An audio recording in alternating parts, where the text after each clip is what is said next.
À Tahiti, dans le Pacifique, il est un petit poisson de la famille des gobidés appelé Inna, qui fait l'objet d'une pêche traditionnelle artisanale depuis des générations. Or, cette pêche spontanée, peu réglementée et peu encadrée, intéresse aujourd'hui les scientifiques qui n'avaient jamais étudié le Inna, mais se demandent désormais si sa pêche fait peser ou non une menace sur la pérennité de ce poisson si particulier.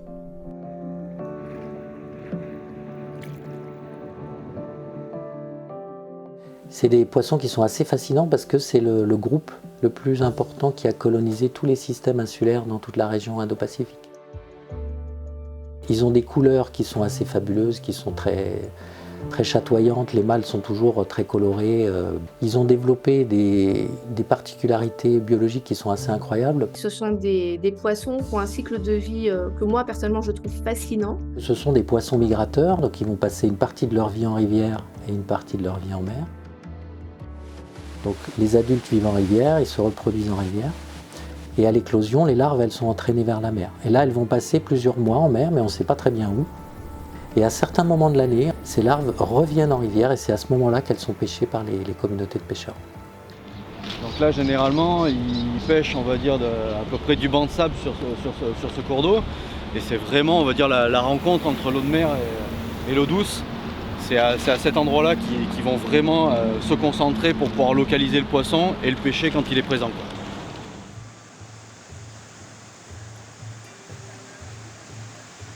Dès qu'il y a recrudescence auprès des embouchures, en fait, on l'a toujours pêché. En fait, c'est un poisson qu'on mange. En fait.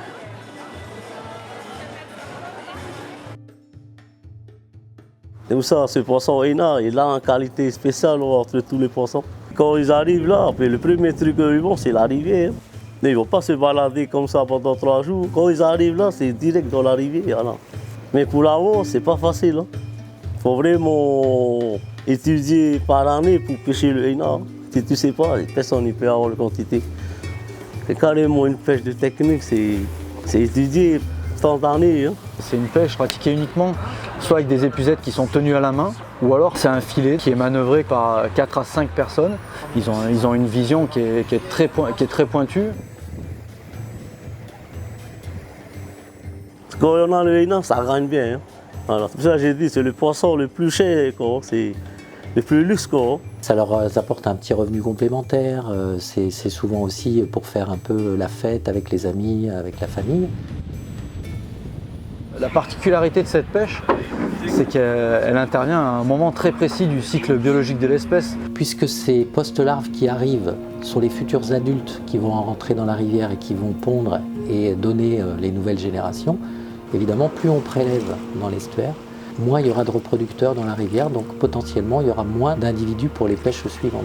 Parce qu'aujourd'hui, on n'a aucune quantification, on ne sait pas la quantité d'Inna qu'on pêche, on n'a aucune gestion de cette ressource. C'est pour cette raison que le Inna attire aujourd'hui l'attention de scientifiques qui cherchent à déterminer s'il se trouve ou non en danger. Réunis autour de cette question, des écologues et des biologistes du Muséum d'histoire naturelle de Paris font équipe avec des scientifiques tahitiens et néo-zélandais pour se pencher sur ce poisson jamais étudié auparavant en Polynésie. Et tout commence avec Virginie Mazel, chargée de collecter des échantillons à Tahiti pour le bien de ce projet, mêlant biologie et génétique. On sait qu'on a 2 espèces qui sont comprises dans les Inna, donc Sciopterus lagopcephalus et Sciopterus pugnans. L'une des deux étant endémique et par conséquent plus menacée que l'autre. Là, on se concentre vraiment sur mieux comprendre le cycle de ces poissons. On essaie de comprendre en fait comment ces post-larves naviguent quand elles sont en milieu marin. Donc l'étude des courants, l'étude de ce qui se passe en mer est quand même très importante. Pour savoir combien de temps la larve va passer en mer, en fait, on se base sur l'étude d'une petite structure qui est dans le crâne du poisson, dans l'oreille interne, qu'on appelle l'otolithe. C'est comme une boîte noire, c'est-à-dire que cet otolithe, il enregistre tous les milieux traversés par la larve pendant son voyage en mer. Si on coupe l'otolithe comme on pourrait couper un tronc d'arbre, on voit des stries sur cet otolithe. En comptant les stries, eh bien, on est capable de donner l'âge du poisson, donc l'âge de la larve, le nombre de jours qu'elle va passer en mer. Donc ça va nous servir à plusieurs choses, c'est savoir si la durée est variable au cours de la saison, d'une part, d'autre part à rentrer comme données d'entrée dans les modèles de dispersion marine. Et après, où ils partent, aujourd'hui on ne le sait pas dans le Pacifique, puisqu'il n'y a aucune étude qui a été faite. Et ça, c'est aussi intriguant. On n'a jamais réussi à capturer ces poissons-là en mer. On a fait plusieurs campagnes en mer. On ne les a jamais capturés en mer. Donc, grâce à Ketapu, on peut modéliser les trajectoires de migration qui sont empruntées par les larves pendant leur phase marine.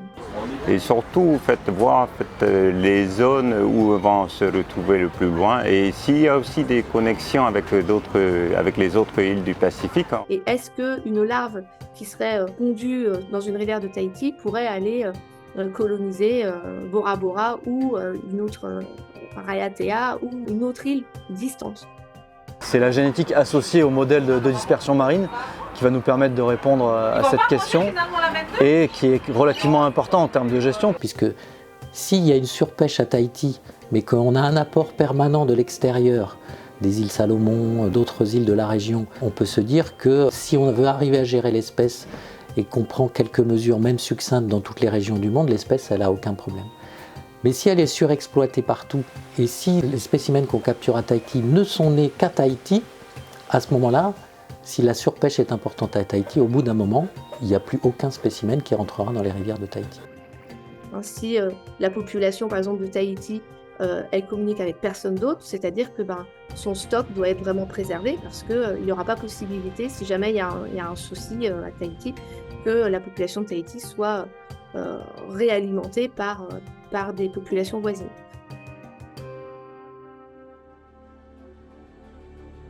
On reconnaît tous que la nature en fait rend service à l'homme. Et là, c'en est un exemple typique puisqu'on a une pêcherie qui aide beaucoup les populations locales à avoir une pêche de subsistance qui complète un peu d'autres revenus. Et l'objectif, en fait, justement, c'est vraiment d'apporter des éléments qui puissent permettre de mettre en place une gestion qui soit adaptée et durable. C'est-à-dire en fait qu'on puisse maintenir des populations en bon état dans les rivières, tout en permettant aux familles qui exploitent et qui exploitaient déjà depuis très longtemps cette ressource de continuer à l'exploiter. Si on peut lancer un suivi à long terme, sur plusieurs années, c'est un travail considérable. On pourrait également documenter l'effet du changement climatique sur la dispersion des larves de ces espèces. Il y a une réelle opportunité d'élargir ce projet à une région.